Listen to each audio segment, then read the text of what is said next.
एक और स्टॉक जो बड़े एक्शन में पहले गिरा फिर बढ़ा, जो ऊपर नीचे होता दिख रहा है, उसकी वजह जान लीजिए। RBL bank. आशीष तैयार है डिटेल्स के साथ। आशीष, पहले तो बताइए घटा क्यों, फिर बताइए बढ़ा क्यों। ठीक है सर, पहले बता देता हूँ कि उस सुबह गिरावट यहाँ पर देखने को मिली थी। दरअसल अगर आप देखें तो आरबीएल बैंक और बजाज फाइनेंस, इन दोनों के बीच में एक अग्रीमेंट था जहां पर एक को ब्रांडेड कार्ड जो है वो आरबीएल बैंक बजाज फाइनेंस से ब्रांडिंग वाले जो कार्ड्स हैं वो बेच रहे थे। लेकिन वहां से अगर आप देखें तो अब इनके बीच में जो एक टाइप है खत्म हो गया। हालांकि जो एग्जिस्टिंग कार्ड्स हैं पहले जो बिक चुके हैं, जारी हो चुके हैं, वो एज इट इज कंटिन्यू होते रहेंगे, कोई दिक्कत नहीं है। लेकिन फर्दर जो नए कार्ड्स हैं को ब्रांडेड वाले, इसे इशू नहीं करेंगे। और इसके लेकर आरबीआई ने भी काफी बार इसके कुछ कमेंट्स जो किए हैं कि बहुत सारे ब्रांडेड कार्ड्स होते हैं, मिसाल के तौर पर एमएनएम फाइनेंस के साथ है, टीवीएस मोटर्स के साथ है, आईओसी है, आईआरसीटीसी है, बहुत सारे ब्रांडेड कार्ड्स होते हैं। लेकिन इसमें अगर आप देखें तो क्रेडिट कार्ड में थोड़ा सा स्ट्रेस भी देखने को मिल रहा है। स्लिपेजेस Q2 के दौरान थोड़े से कमजोर साइड पर यहाँ पर नेगेटिव आपको देखने को मिले थे। तो ये तो रही थी गिरावट की वजह, लेकिन रिकवरी यहाँ पर इसकी वजह से देखने को मिल रही है क्योंकि जो को ब्रांडेड कार्ड्स है इसके ऊपर जो कंपनी अपनी निर्भरता है बैंक को लगातार कम करते जा रहा है और ये सिग्निफिकेंटली कम कर रहा है। एक साल में अगर आप देखें तो बहुत ज्यादा इंप्रूवमेंट यहाँ पर आपको देखने को मिला है, जहां पर को ब्रांडेड कार्ड्स आरबीएल बैंक के पास करीब 1.26 लाख होते थे, वो घटकर सिर्फ 37,000 हो गए।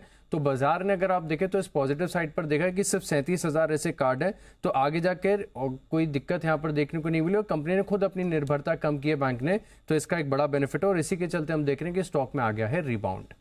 राइट तो आरबीएल बैंक में शानदार रिकवरी और को ब्रांडेड क्रेडिट कार्ड में यहाँ पर एक्सपोजर कम करने की कोशिश है। एक बार इस पर राय भी ले लेते हैं सिद्धार्थ, ये आरबीएल बैंक पिछले काफी समय से खबरों में था, अपने क्रेडिट कार्ड एक्सपोजर को लेकर दिक्कतें भी चल रही थी Q2 में।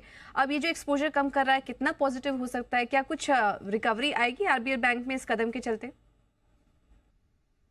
ये खबर के कारण तो मुझे नहीं लगता है कि बहुत बड़ा एक रिकवरी आ सकती है, क्योंकि इनके नंबर्स जो है ये बहुत ही वोलेटाइल है। किसी क्वार्टर्स में अच्छे परफॉर्मेंस आ जाते हैं कभी कभार, और खबरें काफी नेगेटिव आ जाती है बहुत बार। तो आरबीएल बैंक से मैं अभी भी दूर रहना चाहूंगा।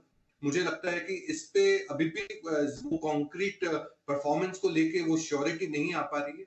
मैं अभी भी दूर रहूंगा क्योंकि स्लिपेज भी बहुत बढ़ जाते हैं। क्रेडिट ग्रोथ उस हिसाब से नहीं आते हैं जिस हिसाब से हम उम्मीद करते हैं। तो आरबीएल बैंक से दूर रहने की सलाह देंगे। हालांकि थोड़ी बहुत पॉजिटिव खबरें डेफिनेटली है, बट मैं इससे दूर रहूंगा। इंस्टेड ऑफ आरबीएल मैं और दूसरी कंपनियों के साथ रहूंगा, इसी साइज की कंपनियां जैसे कि फेडरल बैंक हो गया, जिसमें काफी कॉन्फिडेंस दिख रहा है नंबर्स में भी। तो मैं आरबीएल से दूर रहने की सलाह देता हूं। अगर ऐड करना चाहे तो फेडरल बैंक इसी साइज में ऐड कर सकता है।